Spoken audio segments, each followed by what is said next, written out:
Good morning mga kanani! This is your nanny for the day, Ludi. Today is November 18, Monday, at ngayon ay papasok tayo sa trabaho.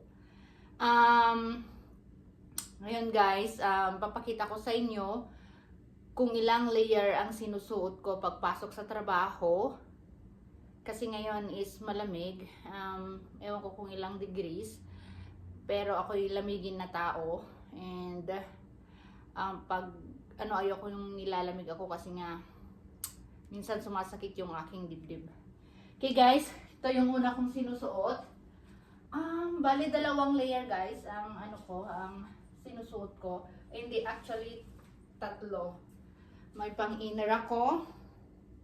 Ito, panlabas, and then naglalagay ako ng ganito, gawa nga nang tayo'y naglalakad ng mga ilang minutes. 15 to 20 minutes. Ito siya. Ito yung parang pangatlo. And then, meron pa akong isa guys. Ito. Ito yung pang huli. Malamig. Ito siya guys. Sinisip up ko siya.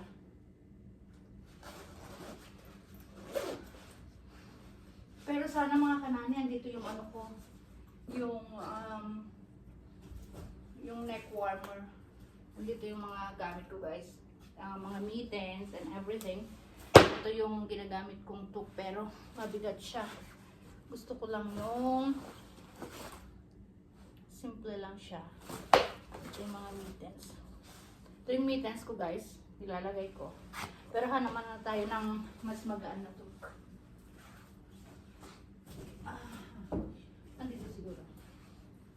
Dito guys,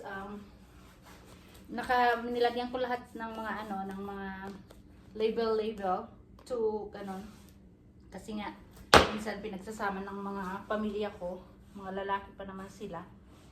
Let's see. Yung tok ko. Ito kaya maganda. Ito na lang guys. Tingnan ko to siya.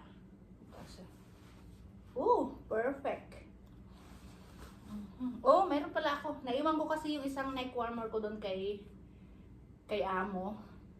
Ayokong nilalamig yung face ko kasi nga nagda-dry siya minsan yung face ko. Pero naglalagay pa rin ako ng sunscreen every day para hindi siya maging dry at saka nagre-red at saka pangit kumakati. Meron din ako ritong neck warmer guys. Ito. Neck warmer. Nandito lahat ng mga neck warmer. Oh, may nakahalo pa lang. Neck warmer yung mga ganito. Mga sa guys, sa pang-leeg.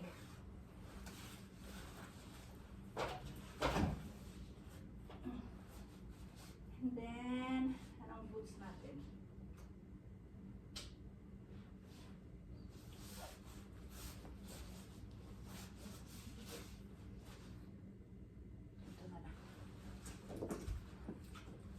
Shoes natin guys.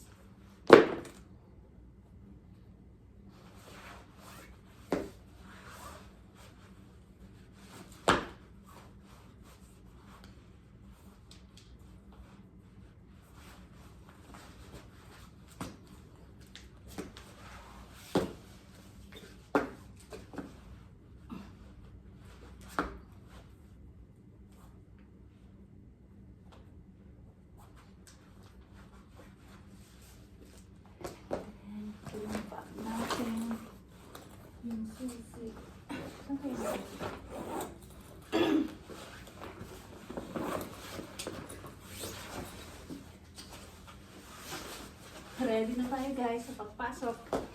Monday. Should not be late. Kasi Monday na Monday. Kasi nung isang araw, late tayo. Yung susi ko.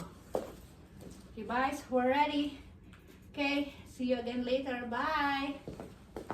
Please like, share, and subscribe my YouTube channel guys for more updates sa buhay ng isang child caregiver dito sa Canada.